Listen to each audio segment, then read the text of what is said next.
الحمد للہ وحدہ والصلاة والسلام علی من لا نبی بعدہ اما بعد فاعوذ باللہ من الشیطان الرجیم بسم اللہ الرحمن الرحیم رب اشرح لی صدری ویسر لی امری واحلل عقدۃ من لسانی یفقہوا قولی وقال النبی صلی اللہ تعالی علیہ وسلم خیرکم من تعلم القرآن وعلمہ او کما قال علیہ الصلاۃ والسلام صدق اللہ خالقنا العظیم وصدق رسولہ النبی الکریم ونحن علی ذلک لمن الشاہدین والشاکرین والحمد للہ رب العالمین۔ اللہ رب العزت کا کروڑ احسان کہ اس مالک لم یزل کی دی ہوئی عطا اور توفیق سے آج درس قرآن میں سورۃ البقرہ کی آیت نمبر 67 سے ہم ابتدا کریں گے۔ 66 آیات الحمدللہ سورۃ البقرہ کی ہم نے ترجمہ اور تفسیر کے ساتھ سیکھنے سمجھنے کی کوشش کی۔ اللہ رب العزت سے دعا ہے کہ خلاق عالم ہمیں عمل کی توفیق نصیب فرمائے۔ مختلف واقعات، مختلف احکامات ہم سورۃ البقرہ کے اندر سنتے آئے۔ آج کا جو ذکر اور تذکرہ ہے بڑا اہمیت کا حامل ہے، اور انشاءاللہ آج کی آیات مبارکہ کے اندر ہم اس کو ذکر کریں گے۔ ضمناً ایک بات عرض کر دوں کہ درس قرآن کا جو مقصد ہے وہ صرف یہ نہیں کہ ہم قرآن کریم کے مفاہیم کو سمجھیں، بلکہ اس کا مقصد یہ ہے کہ اللہ رب العزت اپنے بندے سے اپنی دی ہوئی نعمتوں کے عوض اور اپنی ربوبیت کے عوض جو تقاضے فرما رہا ہے، عبد جو ہے، بندہ جو ہے، اس کو بجا لائے، اس کو پورا کرے۔ تو قرآن کریم کے اندر جا بجا احکامات ہیں یا واقعات ہیں، ان تمام کا مقصد یا تو انسان کو کسی بات کا حکم دینا ہوتا ہے، یا پھر کوئی ایسا واقعہ ذکر کر کے مسلمان کو، عبد کو اس سے عبرت حاصل کرنا مقصود ہوتا ہے۔ تو یاد رکھیے گا کہ ہم مختصر انداز میں اس کو پڑھ رہے ہیں، سمجھ رہے ہیں۔ اللہ کے محبوب بندوں نے قرآن کریم کی جو تفاسیر لکھی ہیں اس کا ذخیرہ اتنا وسیع اور خوبصورت ہے کہ اگر ایک ایک آیت کے اوپر ہم نظر دوڑائیں تو مفسرین نے کئی صفحات ایک ایک آیت کے اوپر لکھے ہیں۔ اس کی مختلف جہات، اس کے مختلف انداز، اس سے مختلف اخذ کیے جانے والے مسائل وہ ہمارے سامنے پیش کیے ہیں۔ تو اگر ہم زیادہ نہ صحیح، ہم صرف اس کے جو مطلقاً معنی اور مفہوم ہیں اس کو سمجھ لیں، اور سمجھنے کے بعد اپنی عملی زندگی کے اندر اس کو لے آئیں اور اس پر عمل کرنا شروع کر دیں، تو انسان کی زندگی کی بہت ساری مشکلات جو ہے وہ دور ہو جائیں۔ اسی چیز کو پیش نظر رکھتے ہوئے آج کا جو درس ہے وہ بڑا اہمیت کا حامل ہے۔ آیت نمبر 67 سورۃ البقرہ کی، اس سے ہم ابتدا کریں گے۔ اسکرین پر آپ کو گرین کلر کا جو آخری پیراگراف ہے اس سے نظر آ رہا ہوگا۔ اللہ رب العزت قرآن کریم کی اس آیت مبارکہ کے اندر ارشاد فرما رہا ہے، وَإِذْ قَالَ مُوسیٰ۔ ہم پہلے ذکر کر چکے ہیں کہ اذ سے مراد ہوتا ہے اور یاد کرو، اور جب کسی بات کو یاد کرانا مقصود ہوتا ہے۔ تو فرمایا وَإِذْ قَالَ مُوسیٰ، اور یاد کرو جب موسیٰ نے کہا، لِقَوْمِهِ، اپنی قوم سے۔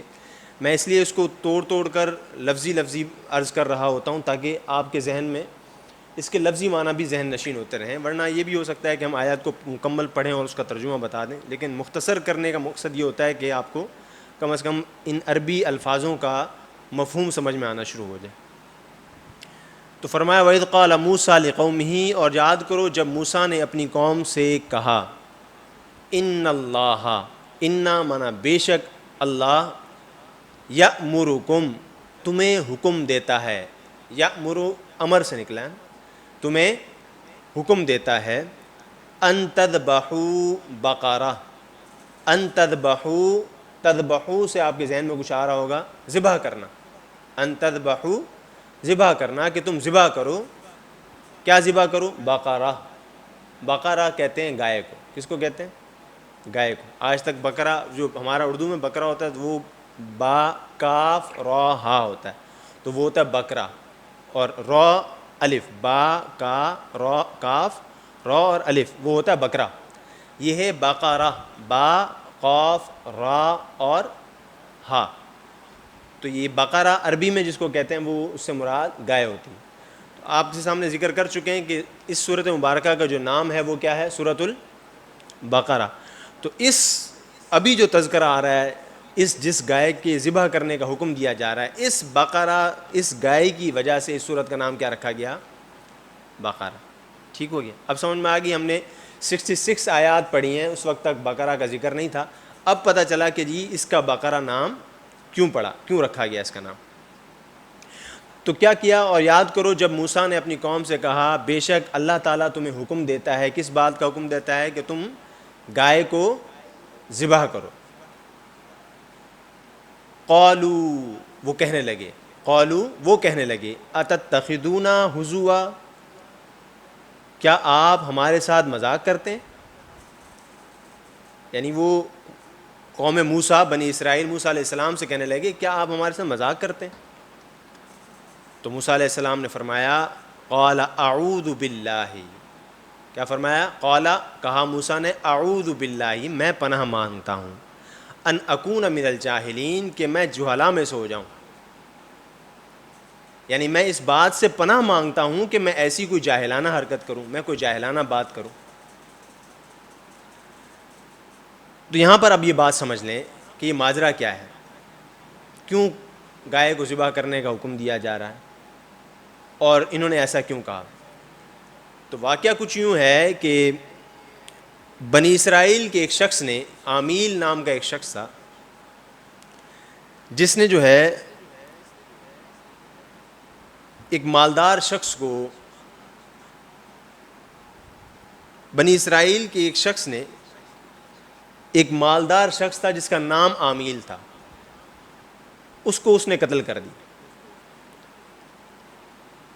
قتل کرنے کے بعد، قتل کرنے کی وجہ بھی آگے پتہ کرتے ہیں، قتل کرنے کے بعد اس کو قصبہ کے کونے پر، چوراہے پر ڈال دیا، اور سیدھا جا کر موسیٰ علیہ السلام کے پاس پہنچا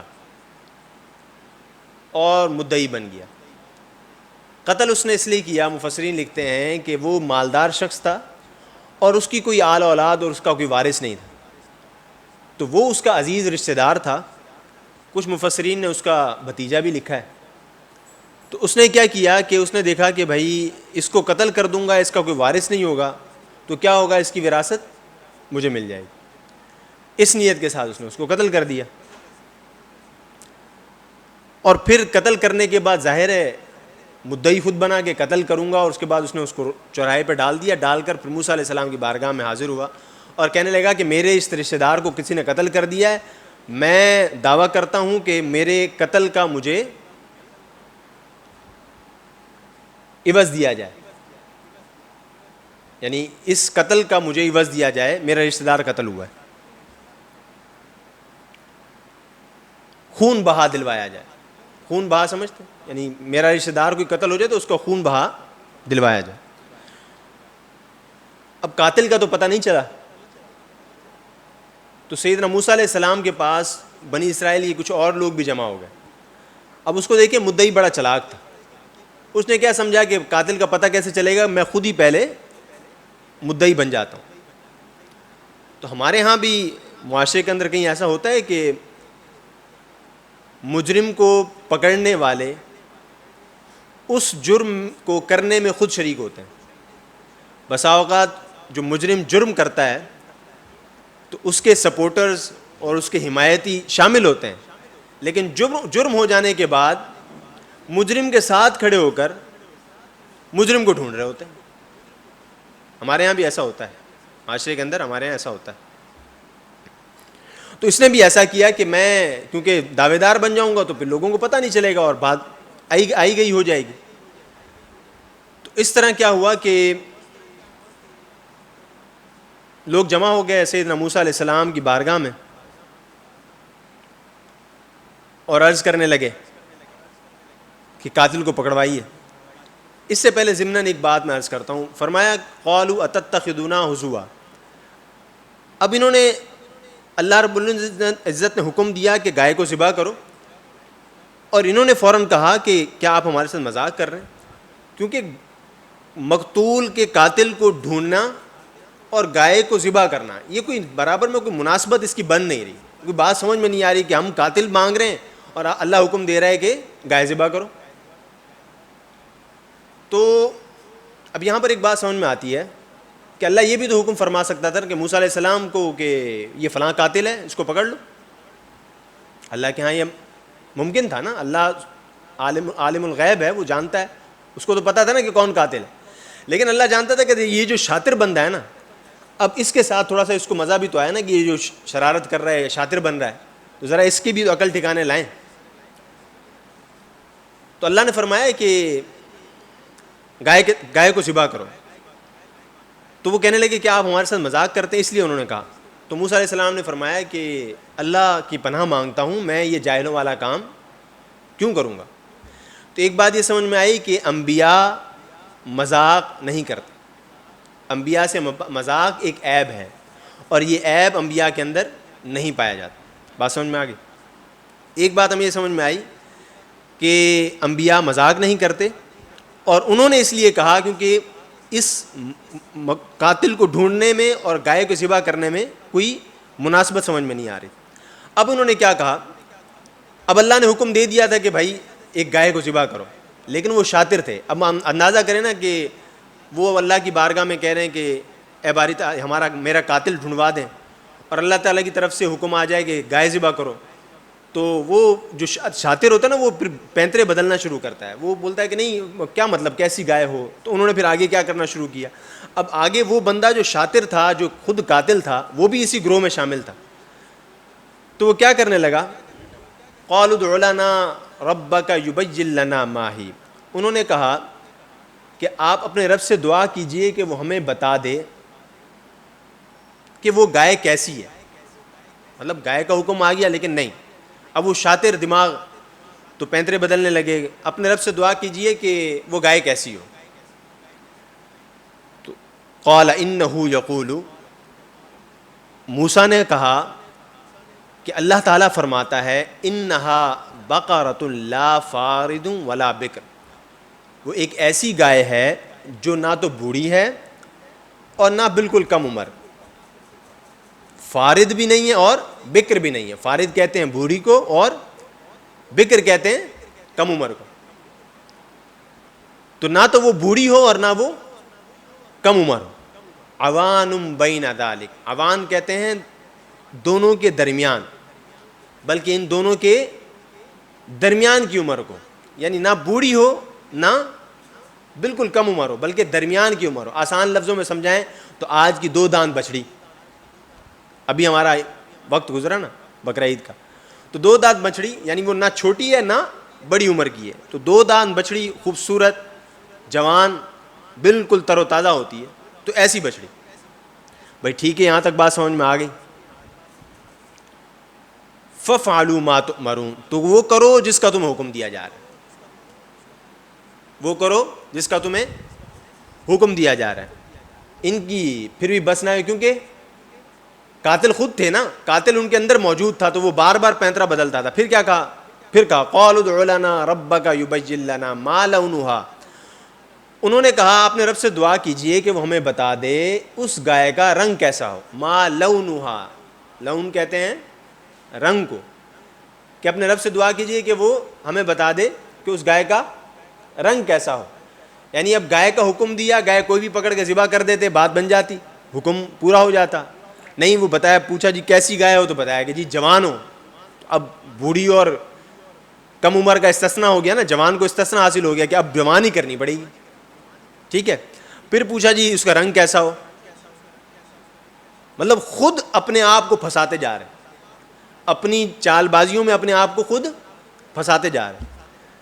تو اس کا رنگ کیسا ہو؟ اللہ نے کیا فرمایا؟ قال انہ یقول انہا بقرۃ صفراء.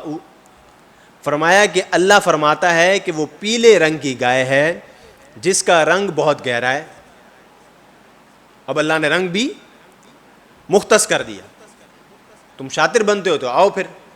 اب گائے تو ہر قسم کی ہوتی ہے, سفید کلر کی بھی ہوتی ہے, لال کلر کی بھی ہوتی ہے, کالے کلر کی بھی ہوتی ہے نا گائے تو. لیکن اب مخصوص ہو گئی, اب تم نے پوچھا ہے تو اب یہی والی گائے.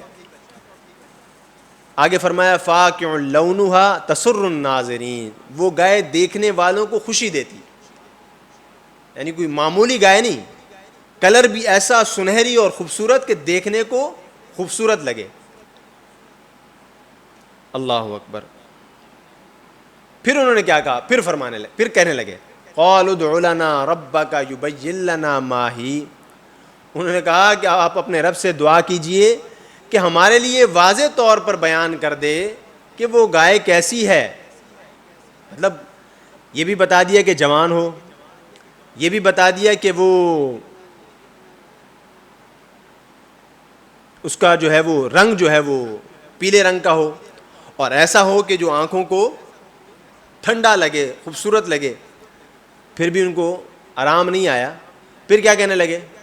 اپنے رب سے دعا کیجئے کہ بتائے, کہ کھلے الفاظوں میں بتائے کہ وہ گائے کیسی ہے.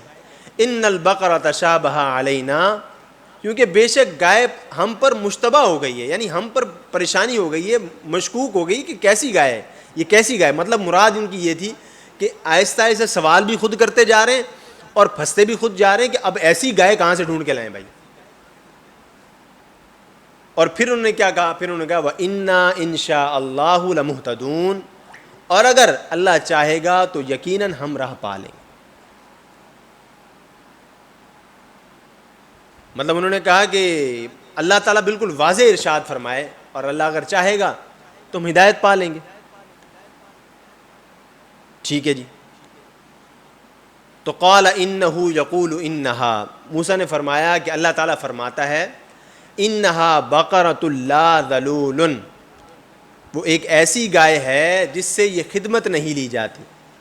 وہ ایسی گائے ہو جس سے کوئی خدمت نہیں لی گئی ہو, یعنی ایسی پرورش پائی ہوئی گائے ہو کہ جس سے کوئی سخت خدمت نہ لے گی. کون سی خدمت؟ تثیر الارض, نہ وہ زمین میں ہل چلانے کے کام لی گئی ہو, ولا تسقی الحرث, اور نہ وہ کھیتی کو پانی دینے کے لیے استعمال کی گئی. گائے کا جانوروں کا استعمال ہوتا تھا نا, کہ زمین میں یا تو ہل چلانے کے لیے, پرانے زمانوں میں جانوروں سے ہل چلوائے جاتے تھے, اب ٹریکٹر آ گئے, اور نہ ہی اس سے کھیتی کو پانی کنویں کے اوپر جانور کو لگایا جاتا تھا, اور وہ کنویں سے ڈول نکل نکل کر زمین کو پانی لگاتے تھے گاؤں دیہاتوں کے اندر پرانے زمانے کے اندر.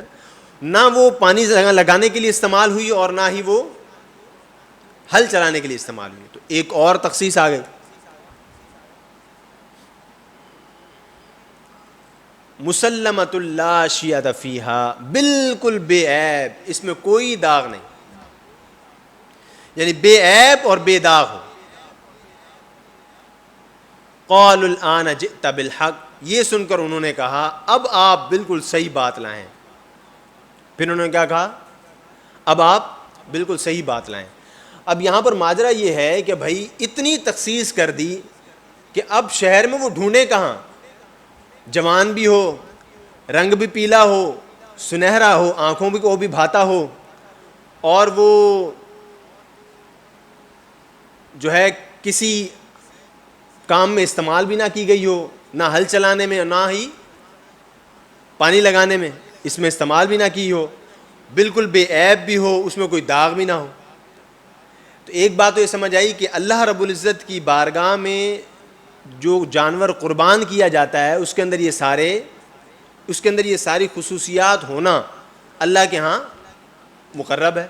اللہ کے ہاں مقرب ہے. بات سمجھ میں آ رہی کہ اللہ کے ہاں مقبول ہے کہ کوئی ایسے خوبصورت اور ایسی خصوصیات کے حامل جانور کو اللہ کی بارگاہ میں قربان کرے, کیونکہ اس کی نشانی اللہ رب العزت نے بتا دی. اس سے ایک اور بات یہ سمجھ میں آئی کہ اگر وہ اللہ رب العزت چاہتا تو حکم دے دیتا کہ فلانا جانور ذبح کر دو اور یہ ذبح کر دو، لیکن ان تمام نے، بنی اسرائیل نے سیدنا موسیٰ علیہ السلام کی بارگاہ میں جا کر بار بار اس بات کی عرض کی اور بار بار اس بات کی فریاد کی کہ آپ قالوا ادعوا لنا، آپ رب کی بارگاہ میں دعا کیجیے، آپ رب کی بارگاہ میں دعا کیجیے۔ تو ایک بات یہ پتہ چلی کہ اللہ کے مقرب بندوں کی سفارش اللہ کی بارگاہ میں مقبول ہوتی ہے، اسی لیے بنی اسرائیل اللہ کے نبی کی بارگاہ میں بار بار یہ التجا کر رہے تھے کہ آپ اللہ کی بارگاہ میں دعا کیجیے۔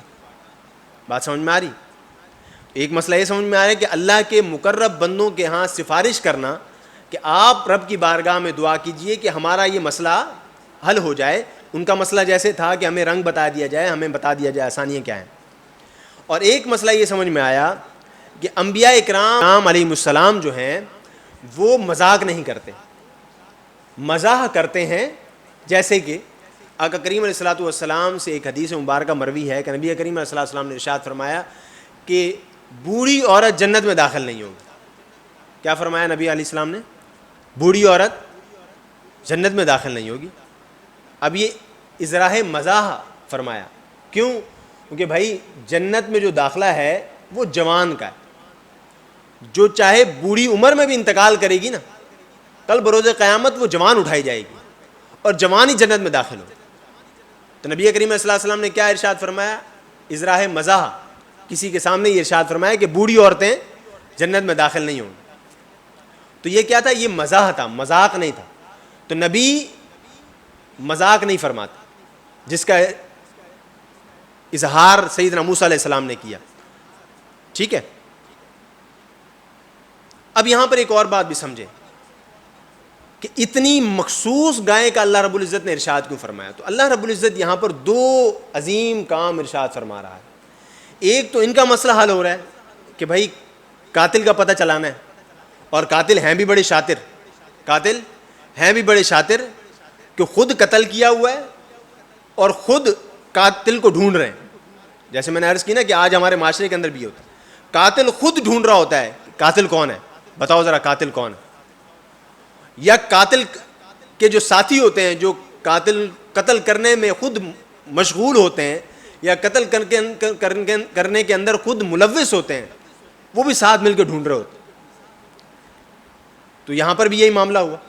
تو ایک تو قاتل کو سامنے لانا تھا، قاتل کو سامنے لانا تھا۔ تو اللہ رب العزت نے کیا ارشاد فرمایا کہ ایک گائے کو ذبح کرو، وہ ایسی ایسی ایسی ہو، اس گائے کا کوئی بھی گوشت کا ٹکڑا مقتول کے جسم کے کسی جگہ پر بھی مارو گے وہ اٹھ کر خود بتائے گا کہ قاتل کون ہے۔ تو جب یہ بات پتہ چلی تو قاتل تو پینترے بدلے گا نا کہ بھائی اگر یہ معاملہ صحیح ہو گیا تو وہ اٹھ کر بتا دے گا، لہذا وہ پینترے پہ پینترے بدلتا گیا، پینترے پہ پینترے بدلتا گیا کہ شاید کہیں نہیں، کیونکہ اب اتنی تخصیص ہو گئی کہ اب وہ گائیں بڑی مخصوص ہے اور ڈھونڈنی بھی ہے، کیونکہ دعائیں تو خود منگوائی ہیں نا۔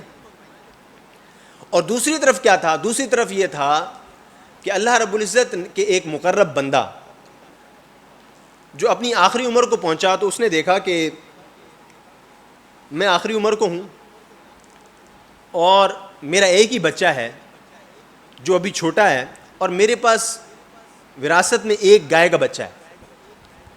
تو اس نے کیا کیا کہ اس گائے کے بچے کو نشانی لگائی اور اللہ کی بارگاہ میں عرض گزار ہوا کہ اے باری تعالیٰ، میں دنیا سے رخصت ہوا چاہتا ہوں، میرے پاس وراثت میں کچھ اور نہیں، صرف یہ گائے کا بچہ ہے، اور میرا ابھی بچہ فرزند جو ہے وہ چھوٹا ہے، میں یہ تیرے حوالے کر رہا ہوں اس امید کے ساتھ کہ جب یہ جوان ہوگا یہ گائے وراثت کے طور پر میرے اس بچے کو مل جائے۔ اس نے یہ اللہ کے نیک بندے نے دعا کی تھی، تو اس اللہ کے نیک بندے کی دعا اس طرح قبول ہوئی کہ اس کا انتقال ہو گیا اور ادھر بچہ جوان ہو گیا، بچہ بڑا ہو گیا۔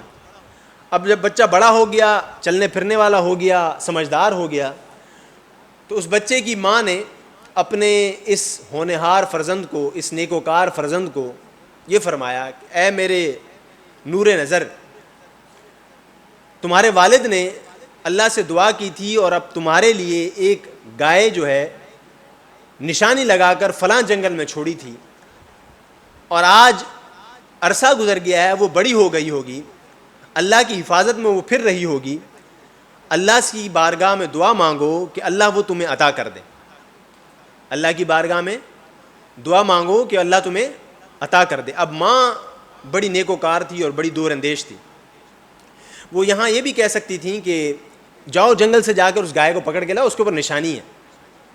اس نے یہ نہیں سکھایا اپنے بچے کو. اس نے یہ سکھایا کہ اللہ سے دعا کرو کہ وہ تمہیں عطا کر دے، کیونکہ وہ جانتی تھی کہ اگر وہ گائے تو ہم نے چھوڑ دی، تو اگر اللہ کا فضل ہوا تو وہ گائے باحفاظت میرے بچے تک پہنچے گی. اگر اللہ نے نہ چاہا تو میرے بچے کے یوں جانے سے اور نشانی والے گائے لے کر آنے سے کوئی فرق نہیں پڑے. ہو سکتا ہے نہ ملے. یقین کامل تھا، لیکن اللہ کی بارگاہ سے دعا کی کہ اللہ کی بارگاہ میں دعا کرو کہ وہ تمہیں اللہ یہ گائے عطا کر دے. وہ ہونہار بچہ گائے جنگل میں جاتا ہے، جا کر ڈھونڈتا ہے، جا کر بیٹھ نہیں جاتا کہ میں بیٹھ جاتا ہوں اللہ کی بارگاہ میں دعا کرتا رہتا ہوں، اللہ مجھے عطا کر دے گا، آ جائے گی میرے سامنے. کیونکہ حالات تو ایسے تھے نا کہ بھائی بڑا عجیب سا معاملہ لگتا ہے نا کہ کوئی والد آج کے دور میں ذرا سوچیں کہ کوئی والد ایسی کوئی گائے پر نشانی لگائے اور میرے جنگل میں چھوڑ دے کہ اللہ تعالیٰ اے باری تعالیٰ میرا بچہ جوان ہو جائے تو یہ اس کو مل جائے. آج کی دور کے اندر تو یہ محال لگتا ہے نا کہ کوئی ایسا کرے. لیکن وہ بندہ اللہ کا ایسا نیکوکار تھا کہ اس کو یہ کامل یقین تھا کہ میرا رب میری امانت میرے فرزند تک پہنچائے گا. اور آگے بچہ بھی ایسا نیکوکار تھا کہ وہ جب اٹھا اور جنگل میں گیا تو اس نے ڈھونڈنا شروع کیا، بیٹھ نہیں گیا.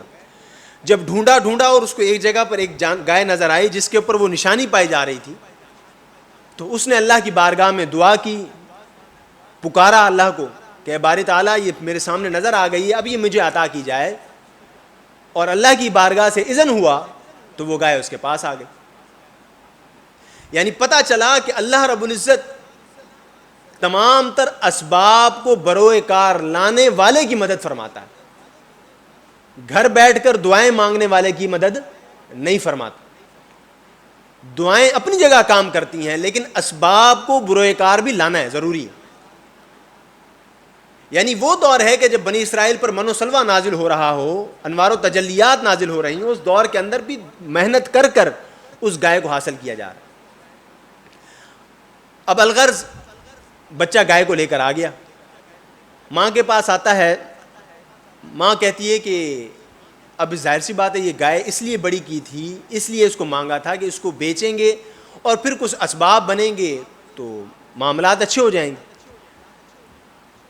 ماں نے بچے کو 3 دینار کے عوض گائے کو بیچنے کے لیے بازار میں بھیجا اور شرط یہ لگائی کہ یہ گائے لے کر جا رہے ہو 3 دینار اس کی قیمت لگانا. شرط یہ ہے کہ جب 3 دینار دینے پر کوئی راضی ہو جائے تو میری اجازت لینے کے لیے میرے پاس ضرور آنا. بچہ فرما بردار تھا، بازار چلا گیا. آگے اس کو ایک فرشتہ گراہک کی صورت میں ملا، گاہک کی صورت میں فرشتہ ملا. فرشتے نے کہا کہ بھائی کیا قیمت ہے اس کی؟ اس نے کہا 3 دینار. اس وقت اس گائے کی قیمت مارکیٹ میں 3 دینار ہی تھی. تو فرشتے نے کہا کہ میں 6 دینار دینے کے لیے تیار ہوں، شرط یہ ہے کہ تم واپس نہیں جاؤ گے اپنی والدہ سے پوچھنے کے لیے. اس نے کہا نہیں، یہ میں نہیں مان سکتا، میری والدہ نے یہ مجھے حکم فرمایا ہے کہ چاہے جتنی قیمت لگے مجھ سے ضرور پوچھو گے. وہ واپس لوٹا، ماں کو آگے ماجرا سنایا. ماں نے کہا ٹھیک ہے جاؤ، اب کی بار 6 دینار لینے پہ راضی ہو گئی، جاؤ اب کی بار جب اس کی قیمت 6 دینار لگے جو دوسرا گاہک لگائے پھر دوبارہ آ کے مجھ سے پوچھنا. فرشتہ آتا ہے سامنے، پھر کہتا ہے کتنی قیمت ہے؟ وہ کہتا ہے 6 دینار. فرشتہ کہتا ہے ٹھیک ہے میں تمہیں 12 دینار دیتا ہوں، لیکن شرط یہ ہے کہ ابھی کے ابھی مجھے دو، واپس پوچھنے نہیں جاؤ گے. اس نے کہا نہیں، میری والدہ نے حکم دیا ہے کہ میں جب تک مجھ سے پوچھو گے نہیں قیمت نہیں، اس کی قیمت لوگے نہیں. اب یہاں پر دیکھیں نا کہ قیمت ڈبل مل رہی ہے. ماں نے 6 دینار میں ماں راضی تھی نا, لیکن ماں کا حکم تھا کہ مجھ سے پوچھنا لازمی ہے. تو آج کا کوئی بچہ ہوتا تو کہ بھائی والدہ کو کیا پتا, وہ اولڈ ایج ہیں, پرانے زمانے کی ہیں, ڈبل قیمت مل رہی ہے. مارکیٹ میں 3 دینار کی ہے, میری 3 گنا زیادہ مل رہی ہے, 12 دینار مل رہے ہیں, دے کے نکل جاؤں نا, ماں کو خوشی ہو جائے گی. اس کے بدلے میں 4 گائے لے سکتا ہوں. کئی قسم کے سوالات دماغ میں آ سکتے تھے نا, کہ نہیں. واپس لوٹا, ماں کو آ کے ماجرا سنایا. ماں بھی بڑی دور اندیش تھی کہ یہ گاہک نہیں بلکہ اللہ کی طرف سے فرشتہ ہے جو ہمیں آزما رہا ہے. ماں نے کہا کہ اب جب وہ آ کے پوچھے نا تو اس سے پوچھنا کہ کیا یہ گائیں بیچنے کا تم ہمیں حکم دیتے ہو یا نہیں, یہ سوال اس سے کرنا. تو اب جب بچہ بازار میں آیا, فرشتہ سامنے آیا, اس نے پوچھا کہ کیا آپ ہمیں یہ گائیں بیچنے کا حکم دیتے ہو یا نہیں, تو فرشتہ سمجھ گیا کہ اب یہ کہانی ان کو سمجھ میں آ گئی. تو وہ کہنے لگا کہ نہیں, اس کو بھی اپنے پاس روکے رکھو, بنی اسرائیل کو ایک گائے کی ضرورت پیش آئے گی, تم اس سے اس گائے کے عوض اس گائے کے چمڑے کے برابر, یعنی اس گائے کا جو چمڑا ہے, گائے کو ذبح کر دیا جائے اور اس کا سارا گوشت نکال دیا جائے, پھر اس گائے کو پورا چمڑے کو پورا سی دیا جائے اور پوری گائے بنا دیا جائے, تو پھر اس کے اندر پورا سونا بھرا جائے یہاں تک کہ وہ پوری گائے پھر بن جائے, اتنا سونا اس کے عوض مطالبہ کرنا. بات سمجھ میں آئی؟ یعنی اپنے پاس رکھو, اس کے عوض بنی اسرائیل کو اس گائے کی ضرورت پیش آئی. اب بات سمجھ میں آئی کہ ایک طرف اللہ کو اس قاتل کو ظاہر کرنا تھا, اس کا حقیقت حال معلوم کرنا تھا, دوسری طرف اللہ کو اپنے اس مقرب بندے کے بیٹے یعنی اس نور نظر, اس فرزند کی مدد فرمانی تھی. تو اللہ رب العزت نے اسی گائے کا تذکرہ ان کے سامنے کیا کہ یہ گائے لے کر آؤ. تو اس طرح بنی اسرائیل ڈھونڈتے ڈھونڈتے ڈھونڈتے اس گائے تک پہنچے, اور اس گائے کا جب مطالبہ کیا تو پتہ چلا کہ جی اس کی قیمت تو مارکیٹ سے بہت زیادہ ہے. انہوں نے کہا کہ اس کے عوض ملے گی نہیں. اب کیونکہ وہ خود پھنس چکے تھے اللہ رب العزت کی بارگاہ میں بار بار سوال کر کے, تو ان کو وہی گائے لینا پڑی.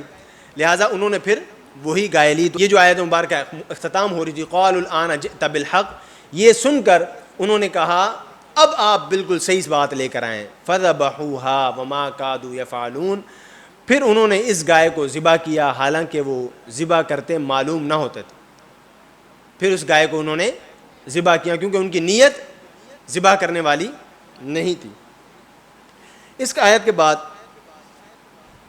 اللہ رب العزت ارشاد فرمایا وَإِذْ قَتَلْتُمْ نَفْسًا فَادَّارَأْتُمْ فِيهَا, اور یاد کرو جب تم نے ایک شخص کو قتل کر دیا پھر اس کا الزام کسی دوسرے پر ڈالنے لگے. وَاللَّهُ مُخْرِجٌ مَا كُنْتُمْ تَكْتُمُونَ, اب وہ جو پچھلا تذکرہ ہے نا, جو ذکر ہے پچھلا پورا, اس کو دوبارہ تمہیداً اللہ رب العزت ارشاد فرما رہا ہے, تاکیداً ارشاد فرما رہا ہے, ان کو یاد دلا رہا ہے کہ تم نے ایک شخص کو قتل کیا اور پھر قتل کے الزام کسی اور کے سر ڈالنے لگے. واللہ مخرج ما کنتم تکتمون, حالانکہ اللہ ظاہر کرنے والا تھا اس کو جس کو تم چھپا رہے. فقل نضربوه ببعضها, تو ہم نے فرمایا کہ اس مقتول کو اس گائے کا ایک ٹکڑا مارو. کذالک یحیی اللہ الموتى, اسی طرح مردوں کو زندہ کرے گا. یعنی اس ٹکڑا جو اس کو مارا جائے گا تو وہ مردہ اٹھ کر بتائے گا. کیا بتائے گا؟ میرا قاتل کون. یہ بڑی حیرت انگیز بات تھی کہ گوشت کا ٹکڑا مارا گیا اور حیرت انگیز طور پر مردہ اٹھے, زندہ ہو, بتائے اور پھر مر جائے. تو ایسے ہی ہوا, گوشت کا ٹکڑا اس کو مارا گیا, وہ زندہ ہوا, قاتل کا بتایا گیا بھئی یہ قاتل ہے. تو سب حیران ہو گیا بھئی جو قاتل خود ہمارے ساتھ مل کر مقتول کو ڈھونڈتا پھر رہا تھا تو وہ خود کیا تھا؟ قاتل تھا. تو بہرحال یہاں سے اللہ رب العزت فرما رہے کہ جیسے ابھی مرے ہوئے شخص کو زندہ کیا ہے نا, کذالک یحیی اللہ الموتى, ایسے کل بروز قیامت اللہ رب العزت مردوں کو زندہ فرمائے. وَيُرِيكُمْ آيَاتِهِ لَعَلَّكُمْ تَتَّقُونَ, اور وہ تمہیں اپنی نشانیاں دکھاتا ہے تاکہ تم سمجھ جاؤ. یہ سب کرنے کا مقصد کیا تھا؟ تمہیں نشانیاں دکھانا مقصد تھا, تمہیں عبرت دکھانا مقصد تھا. ثُمَّ قَسَتْ قُلُوبُكُمْ, پھر اس کے بعد تمہارے دل سخت ہو گئے.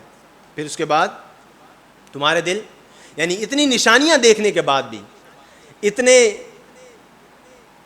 اللہ رب العزت کے محبوب سیدنا موسیٰ علیہ السلام کے معجزے دیکھنے کے بعد بھی تم کیا ہوئے؟ سخت دل ہو گئے. پھر سخت دل کی مثال ارشاد فرمائیں، فَهِيَ كَالْحِجَارَةِ أَوْ أَشَدُّ قَسْوَةً، تو وہ پتھروں کی طرح بلکہ ان سے بھی زیادہ سخت ہو گیا. او اشد قسوہ، بلکہ ان سے زیادہ بھی سخت ہو گیا. وَإِنَّ مِنَ الْحِجَارَةِ لَمَا يَتَفَجَّرُ مِنْهُ الْأَنْهَارُ، اب پتھروں کی اقسام بتائی جا رہی ہیں. فرمایا وَإِنَّ مِنَ الْحِجَارَةِ، پتھروں میں سے کچھ پتھر تو ایسے ہیں لَمَا يَتَفَجَّرُ مِنْهُ الْأَنْهَارُ، کہ جن میں سے ندیاں بہہ نکلتی ہیں. موسیٰ علیہ السلام نے جیسے ایک پتھر پر عصا مارا تو 12 نہریں بہہ نکلی، تو کوئی کچھ پتھر تو ایسے ہوتے ہیں کہ ان سے ندیاں بہہ نکلتی ہیں. وَإِنَّ مِنْهَا لَمَا يَشَّقَّقُ فَيَخْرُجُ مِنْهُ الْمَاءُ، اور ان میں سے کچھ ایسے ہیں جن سے پانی نکل پڑتا ہے. پھر کچھ پتھر ایسے ہوتے ہیں وَإِنَّ مِنْهَا لَمَا يَهْبِطُ مِنْ خَشْيَةِ اللَّهِ، اور کچھ ایسے ہوتے ہیں جو اللہ کے ڈر سے گر پڑتے ہیں. یعنی پتھروں کی بھی اقسام ہوتی ہیں، کچھ سے ندیاں بہہ نکلتی ہیں، کچھ سے پانی بہہ نکلتے ہیں، اور کچھ کیا ہے اللہ کے ڈر سے گر پڑتے ہیں. اس کا مطلب ہے کہ پتھروں کو بھی ادراک ہے اللہ کے حکم کا، پتھروں کو اللہ کے حکم کا ادراک ہے کہ اللہ کا حکم ہو تو ان سے ندیاں بہہ نکلیں، اللہ کا حکم ہو تو ان سے پانی بہہ نکلے، اور اللہ کا حکم ہو، اللہ کا خوف ہو تو وہ گر پڑیں. اللہ اکبر. یہ لینڈ سلائیڈنگ اور پتھروں سے چشموں کا نکلنا، پتھروں سے نہروں کا نکلنا، یہ سب ناردرن ایریاز کے اندر ہم دیکھتے ہیں. اللہ کے خوف سے پتھر گر پڑتا ہے، ٹوٹ پڑتا ہے. اللہ کے حکم کے مطابق اس کے اندر سے چشمے بہہ نکلتے ہیں، بڑے بڑے چشمے ہم وہاں دیکھتے ہیں. وَمَا اللَّهُ بِغَافِلٍ عَمَّا تَعْمَلُونَ، اور اللہ تمہارے اعمال سے ہرگز بے خبر نہیں. تم جو کرتے ہو، جو سوچتے ہو، اللہ تم سے ہرگز بے خبر نہیں. آخری آیت مبارکہ آج کے درس کی فرماتا ہے اَفَتَطْمَعُونَ أَن يُؤْمِنُوا لَكُمْ، تو اے مسلمانوں کیا تم یہ امید رکھتے ہو کہ یہ تمہاری وجہ سے ایمان لے آئیں گے؟ اب مسلمانوں کو مخاطب کر کے کہا جا رہا ہے کہ یہ وہ لوگ ہیں کہ جو خود قتل کرتے تھے، پھر قاتل کو بھی خود ڈھونڈ رہے ہوتے تھے، اور یہ وہ لوگ ہیں کہ جو اللہ کا حکم آنے پر اس کے اندر ہیلے بہانے تلاش کرتے تھے کہ کیسا ہو کیسا ہو کیسا ہو، سوالات کرتے رہتے. پھر یہ وہ لوگ ہیں کہ جو اللہ کی اتنی نشانیاں دیکھنے کے بعد بھی مردہ زندہ ہو گیا ان کے سامنے، پھر بھی ان کو عقل نہ آئی، ان کے دل شقاوت سے بھرپور ہو گئے. تو کیا تم امید رکھتے ہو کہ یہ تمہاری وجہ سے ایمان لے آئیں گے؟ وَقَدْ كَانَ فَرِيقٌ مِّنْهُمْ، حالانکہ ان میں سے ایک گروہ وہ تھا یسمعون کلام اللہ، وہ اللہ کا کلام سنتے تھے. یعنی قالوا ادع لنا ربک، موسیٰ علیہ السلام کی بارگاہ میں عرض کرتے تھے کہ اے موسیٰ اللہ سے یہ دعا کیجیے، فوراً جواب آتا، پھر یہ دعا کیجیے جواب آتا، پھر یہ دعا کی جواب آتا. یعنی یہ وہ قوم ہے جو باقاعدہ اللہ کا کلام سنتی تھی کہ ہم سوال کر رہے ہیں جواب آ رہا ہے، سوال کر رہے ہیں جواب آ رہا ہے، ہم ڈیمانڈ کر رہے ہیں من و سلوہ کی، من و سلوہ اتر رہا ہے. ان میں سے وہ قوم ہے جو اللہ کا کلام سنتے تھے ثم یحرفونہ، اور پھر اسے سمجھ لینے کے بعد کیا کرتے تھے؟ جان بوجھ کر بدل دیتے تھے. من بعد ما عقلوہم وہم یعلمون، سمجھنے کے بعد جان بوجھ کر اس کو بدل دیتے، پھر جاتے تھے اس. یہ وہ قوم. تو مسلمانوں کو کہا جا رہا ہے کہ ایسی قوم کے بارے میں تم خیال کرتے ہو کہ تم پر ایمان لے آئیں گے یا تمہاری وجہ سے ایمان لے آئیں گے. تمہارے کہے ہوئے پر ایمان لیں گے، مراد یہاں پر یہ بھی ہے کہ ایسی قوم سے تم امید لگاتے ہو کہ تمہارے خیر خواہ ہو جائیں گے، تمہارے دوست بن جائیں گے، تمہارے کہے پر عمل کرنے لگیں گے، تم جیسے چاہو گے وہ تمہارے ساتھ ویسا کریں گے. نہیں، یہ ویسے نہیں ہو سکتا. یہ تو اللہ کو دھوکہ دینے والے ہیں، یہ اللہ کی باتوں کو رد کرنے والے ہیں، یہ اللہ کا کفر انکار کرنے والے لوگ ہیں، یہ اللہ کے ساتھ دھوکہ دہی کرنے والے ہیں. یہ وہ قوم ہے. تو آج کے مسلمانوں کو، یہ اس وقت کے مسلمانوں کو بھی حکم دیا جا رہا تھا، آج کے مسلمانوں کو بھی یہ حکم دیا جا رہا ہے کہ ایسے ان کے بارے میں خیال نہ کرو، یہ کبھی بھی تمہارے دوست نہیں ہو سکتے. تو آج کے درس سے ہم نے جو سبق ملتا ہے وہ سبق ہم نے سمجھ لینا ہے کہ گائے کے ذبح کرنے سے کیا مراد تھی، اس میں ہمیں اسباق کیا کیا مسائل اس سے ہمیں سیکھنے کو ملے. تو سب سے پہلا واقعہ تو ہمیں یہ سیکھنے کو ملا، نوٹ کر لیجئے گا اس کو، کہ نبی کے فرمان پر بغیر کسی ہچکچاہٹ کے عمل کرنا چاہیے. نبی کے فرمان پر بغیر کسی ہچکچاہٹ کے عمل کرنا چاہیے، اور عمل کرنے کے بجائے عقلی ڈھکوسلے بنانا بے ادبوں کا کام ہے۔ عمل کرنے کے بجائے عقلی ڈھکوسلے بنانا، اپنی عقل سے سوالات نکالنا، یہ کیا ہے؟ بے عقلوں کا کام ہے، بے ادبوں کا کام ہے۔ دوسری بات، پیغمبر جھوٹ، دل لگی اور کسی کا مذاق اڑانا یہ پیغمبروں کا طریقہ کار نہیں۔ البتہ خوش طبعی، مزاح کرنا یہ پیغمبروں سے ممکن ہے، جیسے میں نے ایک مثال آپ کے سامنے پیش کی۔ اسی طرح تیسری بات، شرعی احکامات سے متعلق بے جا بحث مشقت میں ڈال دیتی۔ شرعی احکامات سے متعلق بے جا بحث جو ہے وہ کیا کرتی ہے؟ مشقت میں ڈال دیتی ہے۔ ایک دفعہ حکم آ گیا تھا کہ گائے کو ذبح کر دے، اب بے جا سوالات کرتے کرتے کیا ہوا؟ ایک مخصوص گائے بن گئی، اور اس مخصوص گائے کے عوض کتنا سونا دینا پڑا؟ کوئی بھی گائے لے کے ذبح کر سکتے تھے۔ تو کیا پتا چلا کہ شرعی احکامات کے معاملے میں بے جا بحث کرنا انسان کو مشقت میں ڈال دے۔ لہٰذا کبھی بھی کسی عالم دین کے سامنے، کسی مفتی کے سامنے سوال لے کر بیٹھیں تو اپنے سوال کو انتہائی اختصار کے ساتھ خوب سوچ سمجھ کر مفتی کے سامنے پیش کریں، اور پھر جو جواب آئے اس کو تسلی کے ساتھ سمجھیں، پڑھیں، اور پھر اس پر عمل کرنے کی کوشش کریں۔ بے جا سوالات کر کے اپنے آپ کو مشقت میں نہ ڈالیں، ٹھیک ہے۔ چوتھی بات، انشاءاللہ کہنے کی برکت سے، جو انہوں نے کہا تھا نا کہ انشاءاللہ ہمیں گائے ملنے میں ہدایت نصیب ہوگی، ہم ہدایت کا راستہ پا جائیں گے، اگر وہ انشاءاللہ نہ کہتے نا تو یہ گائے ان کو ملتی نہ، کیونکہ اتنی مخصوص ہو گئی تھی۔ تو کیا پتا چلا کہ انشاءاللہ کی برکت سے انسان کو اللہ رب العزت کا فضل نصیب ہوتا ہے۔ پانچویں بات، جو اپنے اہل و عیال کو اللہ تعالیٰ کے سپرد کر دے، اللہ تعالیٰ اس کی عمدہ پرورش فرماتا ہے۔ اپنے اہل و عیال کو جس طرح اس شخص نے، اللہ کے بندے نے اپنے بچوں کو اور اپنے اس ورثے کو، گائے کو اللہ کے سپرد کیا، تو اللہ نے دیکھیں جنگل میں اس گائے کی حفاظت فرمائی، اور اللہ نے اس بچے کی بھی حفاظت فرمائی کہ وہ نیکوکار بنا، باپ کا سایہ نہ ہوتے ہوئے بھی وہ کیا بنا؟ نیکوکار بنا، اور نیکوکار بھی ایسا بنا کہ فرما بردار بنا، جا کر کے اس کو وہ گائے بھی ملی، اور اللہ رب العزت نے اس کو اس گائے کے عوض بہت سارے مال سے نوازا بھی۔ تو کیا پتا چلا کہ جو شخص اپنے اہل و عیال کو اللہ کی جو ہے وہ سپرد کرتا ہے، اللہ کی بارگاہ میں پیش کر دیتا ہے، وہ کیا ہوتا ہے؟ اللہ پھر اس کی خوب بہترین انداز سے پرورش فرماتا ہے۔ جو شخص اپنا مال اللہ تعالیٰ کے بھروسے پر چھوڑ دیتا ہے تو اللہ تعالیٰ اس کی عمدہ پرورش فرماتا ہے۔ اپنا مال بھی اللہ تعالیٰ کے بھروسے پر، اس کی حفاظت کرنی ہے لیکن اللہ تعالیٰ کے بھروسے پر چھوڑنا ہے۔ چھٹی بات، جو اپنا مال اللہ تعالیٰ کے بھروسے پر اس کی امانت میں دے دے، اللہ تعالیٰ اس میں برکت ڈال دیتا ہے۔ دیکھیں نا، اللہ کی اس کا مال تھا، اللہ کی امانت میں دیا تو اللہ نے کتنی برکت ڈالی کہ سونا بھر کر ملا اس کو، سونا بھر کر، نہ جانے کتنی بڑی تعداد میں یہ مقدار ہوگی ایک گائے کے عوض جو اس کو ملا۔ ساتویں بات، والدین کی فرما برداری اللہ تعالیٰ کو بہت پسند ہے۔ والدہ کی اس نے فرما برداری کی، اس بچے نے والدہ کی فرما برداری کے عوض جو اس کو انعام ملا وہ کیا ملا کہ 12 درہم اس نے، 12 دینار اس نے قبول نہیں کیے، تو عوض کیا ملا؟ پوری گائے کے بدلے سونا۔ تو پتہ چلا والدین کی فرما برداری کے اندر بھی اللہ تعالیٰ کی طرف سے بہت بڑا اجر ہے۔ آٹھویں بات، ماں باپ کی خدمت اور اطاعت کرنے والوں کو دونوں جہانوں میں نیک اجر ملتا ہے، بہت خوبصورت اجر ملتا ہے۔ تو ہر حال میں کیا کرنا ہے؟ والدین کی فرما برداری کرنی ہے، ہر حال میں والدین کی خدمت اور اطاعت کرنی ہے۔ صرف ایک عمل ایسا ہوتا ہے کہ جس کے اندر والدین کی نافرمانی کی جا سکتی، وہ کیا؟ باقی ہر حال میں اپنے والدین کی اطاعت اور فرما برداری انسان پر کیا ہے؟ مسلمان پر کیا ہے؟ لازمی ہے۔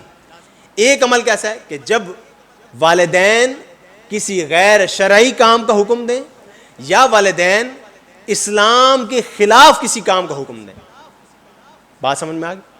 اسلام کو چھوڑ کر کسی کام کا حکم دیں یا کسی غیر شرعی کام کا حکم دیں تو پھر اس کے اندر اس حکم کو نہ ماننے کی اجازت، لیکن اس میں بھی ادباً نہ ماننے کی اجازت. ایسا نہیں کہ جھڑکا جائے گا اور دھتکارا جائے گا اور ان کے خلاف ہو جائے گا، مخالفت کی جائے گی، ایسا نہیں. والدین کا درجہ برقرار رہے گا، صرف اس حکم کا انکار کیا جائے گا اور نافرمانی کی جائے. نافرمانی سے مراد کہ اس کو نہیں مانا جائے. بات سمجھ میں آ گئی؟ تو یہ 8 باتیں ہیں جو آج کے سبق سے، اس پوری داستان سے ہمیں سیکھنے کو سمجھنے کو ملتے ہیں. اللہ رب العزت سے دعا ہے کہ خلاق عالم ہم تمام کو اس عظیم درس سے سبق سیکھنے کی توفیق نصیب فرمائے اور اس پر عمل کرنے کی، جو ہم نے باتیں ذکر کی اس پر عمل کرنے کی توفیق نصیب